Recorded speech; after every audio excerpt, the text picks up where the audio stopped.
السلام علیکم ورحمۃ اللہ تعالی وبرکاتہ۔ مرکز اہل سنت جامعہ رضویہ منظر اسلام کے یوٹیوب چینل ہم سبق درس نظامی میں آپ کا خیر مقدم ہے۔ جنہوں نے اب تک ہمارے چینل کو سبسکرائب نہیں کیا ہے وہ ضرور سبسکرائب کر لیں اور گھنٹی بھی دبا دیں تاکہ ہر اپلوڈ کی نوٹیفیکیشن اور اطلاع آپ تک پہنچتی رہے۔ ساتھ ہی ساتھ اپنے ساتھیوں سے بھی شیئر کریں اور بات پسند آئے تو لائک بھی کیا کریں۔ آپ کے سامنے اب حضرت مولانا مفتی محمد قمر صاحب اصول الشاشی کا درس دیں گے، آپ حضرات اس کو بغور سماعت فرمائیں۔ السلام علیکم ورحمۃ اللہ وبرکاتہ۔ بسم اللہ الرحمن الرحیم۔ ثم اذا تحرى وتأكد تحريه بالعمل لا ينتقد ذلك بمجرد التحری۔ یہاں سے مصنف علیہ الرحمہ ایک مسئلہ بیان فرماتے ہیں۔ قبل میں آپ نے یہ جانا کہ قیاس کی جانب رجوع اسی وقت کیا جائے گا جبکہ قیاس سے اوپر کی تمام دلیل کیا ہوں معدوم ہوں۔ تحری بھی چونکہ کیا ہے قیاس ہے، تو ایک مسئلہ مصنف علیہ الرحمہ یہ بیان فرمانا چاہتے ہیں کہ کسی انسان نے اپنی تحری کو عمل کے ذریعے سے مؤکد کر دیا، کائے کے ذریعے سے عمل کے ذریعے سے مؤکد کر دیا۔ مثلا کسی انسان کے پاس دو کپڑے تھے، ان میں سے ایک پاک اور دوسرا کیا تھا ناپاک۔ اب اس نے کسی ایک کپڑے میں تحری کرنے کے بعد نماز ظہر کو ادا کر لیا، نماز ظہر کو ادا کر لیا۔ اب جب نماز عصر کا وقت آیا تو اس نے پھر تحری کی۔ اب اس نے جس کپڑے میں ظہر کی نماز کو ادا کیا تھا اس کپڑے میں نماز عصر ادا نہ کرنے کے ارادے سے بلکہ دوسرے کپڑے کو پہن کر نماز عصر ادا کرنا چاہتا ہے، تو اب ایسی صورت میں دوسرے کپڑے کو پہن کر نماز عصر کو ادا کرنا اس کے لیے جائز نہیں ہے، بلکہ جس کپڑے سے اس نے نماز ظہر کو ادا کیا ہے اسی کپڑے میں اب نماز عصر اس کو ادا کرنا چاہیے۔ کیوں؟ اس لیے کہ اس نے نماز عصر جن کپڑوں کے ساتھ نماز ظہر جن کپڑوں کے ساتھ اس نے ادا کی ہے، تو یہ وہ تحری ہے جو عمل کے ذریعے سے مؤکد ہو چکی ہے، یہ وہ تحری ہے جو عمل کے ذریعے سے مؤکد ہو چکی ہے۔ لہٰذا اب نماز عصر کے لیے جو دوسرے کپڑوں میں اس نے تحری کی ہے یہ صرف تحری محض ہے، یہ صرف و صرف تحری ہے، اور قاعدہ ہے کہ وہ تحری جو مؤکد بالعمل ہو وہ تحری محض سے نہیں ٹوٹتی ہے، وہ تحری محض سے نہیں ٹوٹتی ہے۔ اس لیے جناب والا جب کسی انسان نے اپنی تحری کو عمل کے ذریعے سے مؤکد کر دیا تو اب وہ تحری محض سے نہیں ٹوٹے گی۔ فرماتے ہیں ثم اذا تحرى وتأكد تحريه بالعمل، جب کسی انسان نے تحری کی اور اس نے اپنی تحری کو عمل کے ذریعے سے مؤکد کر دیا، لا ينتقض ذلك، تو اب وہ تحری جو عمل کے ذریعے سے مؤکد ہو چکی ہے نہیں ٹوٹے گی، بمجرد تحری محض سے۔ وبیانہ، اس کا بیان یہ ہے، فیما اذا تحری بین الثوبین، جب کسی انسان نے دو کپڑوں کے درمیان تحری کی، غور و فکر کیا، وصلی الظہر باحدہما، اور ان میں سے کسی ایک میں دل جمنے کے بعد نماز ظہر کو ادا کر لیا، ثم وقع تحریہ عند العصر علی الثوب الاخر، پھر جناب والا نماز عصر کے وقت دوسرے کپڑے پر اس کی تحری واقع ہوئی، یعنی کہ پھر اس نے غور و فکر کیا، تو اب اس نے یہ جانا کہ صاحب جس کپڑے میں نے نماز ظہر ادا کی ہے وہ نہیں بلکہ دوسرا والا کپڑا کیا ہے پاک ہے، تو لا یجوز لہ، تو اب اس کے لیے یہ بات جائز نہیں ہے کہ ان یصلی العصر بالآخر، کہ نماز عصر کو وہ دوسرے کپڑے میں ادا کرے۔ کیوں؟ اس لیے کہ لأن الاول تأکد بالعمل، اس لیے کہ پہلا والا کپڑا جس میں اس نے نماز ظہر کے لیے تحری کی تھی یہ عمل کے ذریعے سے مؤکد ہو چکا ہے، فلا یبطل بمجرد التحری، لہذا اب وہ تحری محض سے باطل نہیں ہوگی۔ وہذا بخلاف ما اذا تحرى في القبلة، یہاں سے مصنف علیہ الرحمہ ایک اعتراض اور اس کا جواب عنایت فرمائیں گے۔ اعتراض یہ ہوتا ہے، معترض یہ کہتا ابھی آپ نے کہا وہ تحری جو عمل کے ذریعے سے مؤکد ہو چکی ہو وہ تحری محض سے باطل نہیں ہوتی ہے، تو معترض اعتراض کرتا ہے ہمیں آپ کی یہ بات تسلیم نہیں کہ تحری محض سے تحری جو عمل کے ذریعے سے مؤکد ہو چکی ہے وہ باطل نہیں ہوتی ہے، یہ بات ہم کو تسلیم نہیں۔ کیوں تسلیم نہیں؟ اس لیے تسلیم نہیں، اگر کسی انسان پر قبلہ مشتبہ ہو جائے اور وہ نماز پڑھنا چاہتا ہے تو اس انسان کے لیے حکم یہ ہے کہ وہ جب اس کو کوئی بتانے والا بھی نہیں ہے تو حکم یہ ہے کہ وہ تحری کرے، غور و فکر کرے، جہاں اس کا دل جم جائے اسی جانب رخ کر کے نماز ادا کر لے، یعنی تحری کر کے نماز کو وہ ادا کر لے۔ اب دوران نماز اس کا دل کسی اور جانب کو جم جاتا ہے تو اب شریعت کا حکم یہ ہے کہ جس جانب اس نے نماز پڑھنا شروع کی تھی اب اس جانب سے دوسری جانب پلٹ جائے جہاں اس کا دوبارہ دل جم گیا۔ تو دیکھیے پہلے جس رخ کو وہ نماز پڑھنے کے لیے کھڑا ہوا تھا وہ بھی تحری کے ذریعے کھڑا ہوا تھا، لیکن حالت نماز ہی میں جو دوسری جانب اس کی رائے بدل گئی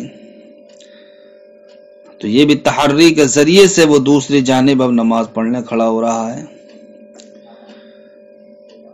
تو پہلی جناب والا تحری جو عمل کے ذریعے سے مؤکد ہو چکی ہے،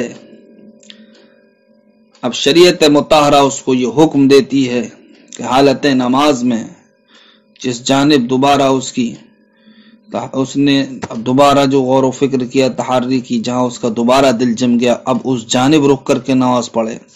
تو دیکھیے یہاں پر دوسری والی تحری وہ تو تحری محض ہے، وہ تحری محض پہلی والی تحری کو جو عمل کے ذریعے سے مؤکد ہو چکی ہے اس کو باطل کر رہی ہے۔ ابھی آپ نے ما قبل میں یہ قاعدہ بیان کیا کہ تحری محض اس تحری کو جو کہ عمل کے ذریعے سے مؤکد ہو چکی ہے اس کو باطل نہیں کرتی ہے۔ یہ تو یہاں پر جناب والا معاملہ بالکل الٹا ہو گیا کہ جب کسی انسان پر قبلہ مشتبہ ہو گیا تو ایسی صورت میں اس کے لیے حکم یہ ہے کہ تحری کر کے جہاں دل جمے اسی رخ کو وہ نماز ادا کر لے، لہذا وہ نماز ادا کر رہا تھا تحری کے ذریعے سے، لیکن اب حالت نماز ہی میں اس کا دل کسی اور جانب جم گیا، اس نے سوچا نہیں جس رخ پہ میں نماز پڑھ رہا ہوں قبلہ ادھر نہیں ہے بلکہ میرے دائیں جانب ہے، لہذا اب شریعت یہ کہتی ہے کہ دائیں جانب ہی مڑ کر نماز ادا کرے۔ تو دیکھیے دائیں جانب کے لیے جو نماز پڑھنے کی شریعت حکم دے رہی ہے وہ صرف تحری محض کی بنیاد پر دے رہی ہے، لیکن پہلے جس تحری کے ذریعے سے وہ نماز ادا کر رہا تھا وہ تحری تو عمل کے ذریعے سے مؤکد ہو چکی، تب شریعت مطہرہ نے یہ حکم کیوں دیا کہ تحری جو عمل کے ذریعے سے مؤکد ہو چکی ہے وہ بعد والی تحری سے باطل ہو رہی ہے۔ تو اس سے تو ہم کو یہ پتہ چلتا ہے کہ تحری محض کے اندر بھی یہ صلاحیت ہے کہ وہ اس تحری کو جو عمل کے ذریعے سے مؤکد ہو چکی ہے اس کو باطل کر سکتی ہے، اور آپ کہہ رہے ہیں کہ تحری محض اس تحری کو جو کہ عمل کے ذریعے سے مؤکد ہو چکی ہے اس کو باطل نہیں کرے گی، تو یہ آپ کی بات ہمیں تسلیم نہیں۔ اسی کا جواب مصنف علیہ الرحمہ عنایت فرماتے ہیں، معترض نے جو یہ اعتراض کیا کہ تحری محض جو تحری مؤکد کو باطل کر دے گی، اور اس کی مثال میں تحری فی القبلہ کو پیش کیا، کہتے ہیں جو کپڑوں میں تحری کی گئی ہے وہ تحری اس تحری کے برخلاف ہے جو تحری قبلے میں کی جاتی ہے، یعنی کپڑے کے درمیان تحری کرنے میں اور قبلے میں تحری کرنے میں دونوں میں بہت بڑا فرق ہے۔ وہ فرق یہ ہے کہ جناب والا قبلہ ایسی چیز ہے کہ جس کے اندر انتقال کا احتمال ہے، جس کے اندر انتقال کا احتمال ہے۔ کیوں؟ اس لیے کہ کیونکہ ابتداءً مسلمانوں کا قبلہ کعبہ تھا، پھر جناب والا بیت المقدس قبلہ ہو گیا، اس کے بعد کعبہ قبلہ ہو گیا، اسی طرح جناب والا مسجد حرام میں نماز پڑھنے والے کا قبلہ عین کعبہ ہے، اور حدود حرم میں نماز پڑھنے والے کا قبلہ جہت کعبہ ہے، اور حدود حرم سے باہر نماز پڑھنے والے کا قبلہ اب جہت حرم ہے۔ کیا ہے؟ جہت حرم۔ تو دیکھیے قبلے کے اندر منتقل ہونے کا احتمال ہے، قبلے کے اندر منتقل ہونے کا احتمال ہے، برخلاف کپڑوں کے، کہ کپڑوں کے اندر جہاں اس نے غور و فکر کر لیا کہ جناب والا ان دو کپڑوں میں سے ایک پاک ہے اور دوسرا کیا ہے؟ ناپاک، تو کپڑوں کے اندر اس نجاست کے منتقل ہونے کا احتمال نہیں ہے، منتقل ہونے کا احتمال نہیں ہے، اس لیے کہ اس کی تحری کی بنیاد پر جو کپڑا ناپاک ہے تب اس کی ناپاکی اس کپڑے سے دوسرے کپڑے میں سرایت نہیں کر سکتی ہے۔ تو کپڑوں کے اندر جناب والا نجاست کے منتقل ہونے کا احتمال نہیں، برخلاف قبلے کے، کہ قبلے میں جناب والا منتقل ہونے کا احتمال ہے۔ تو جب قبلے میں جناب والا منتقل ہونے کا احتمال ہے، اس لیے جناب والا اس کو یہ حکم دیا جاتا ہے کہ ایک تحری کے بعد دوسری تحری میں جہاں اس کا دل جم جائے اسی رخ پہ کیا کر لے؟ نماز پڑھ لے۔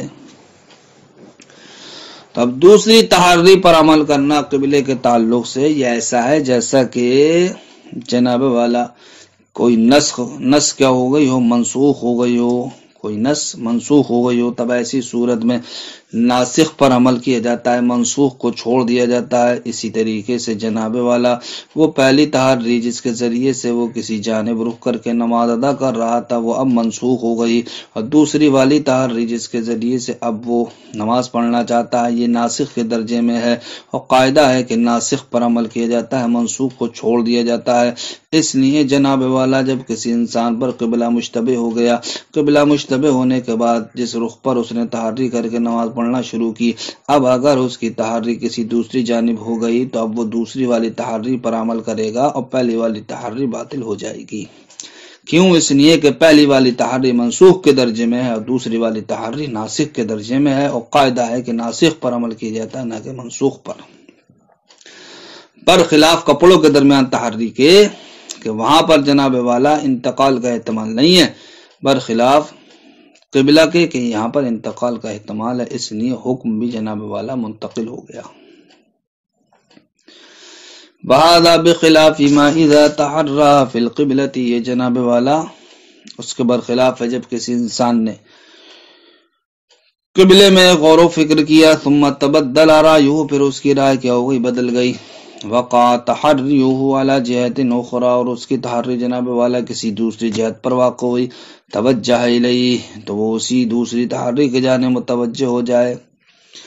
کیوں؟ لأن القبلۃ، اس لیے کہ قبلہ مما يحتمل الانتقال، ان میں سے ہے کہ جو انتقال کا احتمال رکھتا ہے۔ فامکن نقل الحکم، لہذا جب انتقال کا احتمال ہے تو حکم کے منتقل ہونا بھی کیا ممکن ہے۔ بمنزلۃ نسخ النص، یہ ایسے ہی ہے جیسا کہ جناب والا نسخ کیا ہو جائے؟ منسوخ ہو جائے، تب ایسی صورت میں منسوخ کو چھوڑ دیا جاتا ہے اور ناسخ پر عمل کیا جاتا ہے۔ هذا مسائل الجامع الكبير في تكبيرات العيد وتبدل رأي العبد كما عرف۔ یہاں سے جناب والا مصنف علیہ الرحمہ چند اور مسائل جو اسی قبیل سے ہیں، یعنی کہ جن کے اندر انتقال کا احتمال ہے، اور مصنف علیہ الرحمہ بیان فرماتے ہیں۔ تکبیرات عیدین اور بندے کی رائے کے بدلنے کے سلسلے میں جامع کبیر کے کچھ مسائل متفرع ہیں۔ کائے کے سلسلے میں؟ تکبیرات عیدین اور بندے کی رائے کے بدلنے کے سلسلے میں۔ تکبیر کے سلسلے میں جناب والا آپ پہلے یہ مذہب ذہن نشین کریں کہ صحابہ کرام کے درمیان تکبیرات عیدین میں اختلاف ہے۔ حضرت ابن مسعود کا قول ہے جو امام اعظم کا بھی مذہب ہے، یہ ہے کہ عید کی 2 رکعتوں میں 9 تکبیرات ہیں۔ عید کی 2 رکعتوں میں 9 تکبیرات ہیں، 3 تو اصلی ہیں یعنی کہ تکبیر تحریمہ اور دونوں رکعتوں کے رکوع کی تکبیریں، ان 3 کے علاوہ کہتے ہیں 6 زائد ہیں، یعنی ہر رکعت میں 3 تکبیریں۔ اور حضرت ابن عباس کا قول ہے جو کہ حضرت امام شافعی رحمۃ اللہ تعالی علیہ کا مذہب ہے، وہ فرماتے ہیں کہ عید کی 2 رکعتوں میں 13 تکبیریں ہیں۔ عید کی 2 رکعتوں میں 13 تکبیریں، 3 تو اصلی ہیں اور 10 کے ہاں زائد ہیں۔ وہ ہر رکعت میں 5 تکبیروں کا قول کرتے ہیں، ہر رکعت میں 5 تکبیروں کا قول کرتے ہیں۔ اور بعض حضرات صحابہ کا قول یہ ہے کہ کل تکبیریں جناب والا 15 ہیں، 3 تو اصلی ہیں اور 12 زائد ہیں، 3 اصلی اور 12 زائد ہیں۔ ہر رکعت میں 6 تکبیریں۔ بس ایک آدمی نے اگر ابن استمہید کے بعد اب جناب والا اصل مسئلہ پر آئے، بس ایک آدمی نے اگر حضرت ابن عباس کی تکبیرات کے عقیدے کے ساتھ عید کی نماز شروع کی، کس کے؟ حضرت ابن عباس کے عقیدے کے ساتھ عید کی نماز شروع کی اور اسی عقیدے کے ساتھ 1 رکعت ادا بھی کر لی،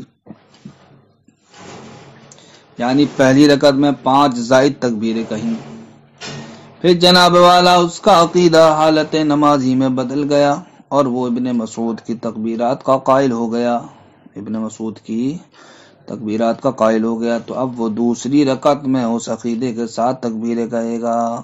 کس عقیدے کے ساتھ؟ حضرت ابن مسعود کا جو مذہب ہے اس مذہب کے اعتبار سے، اس موقف کے اعتبار سے اب تکبیریں کہے گا، پہلے والے موقف کے اعتبار سے تکبیریں نہیں کہے گا، یعنی 3 زائد تکبیریں کہے گا، کیونکہ تکبیرات میں جناب والا منتقل ہونے کا احتمال ہے، لہذا ایک مذہب سے دوسرے مذہب کی طرف حکم کو منتقل کرنا ممکن ہوگا، اور یہ ایسا ہوگا گویا کہ پہلا مذہب اس کے نزدیک منسوخ ہو گیا، لہذا دوسرا مذہب جو ناسخ کا درجہ رکھتا ہے اس پر عمل کیا جائے گا۔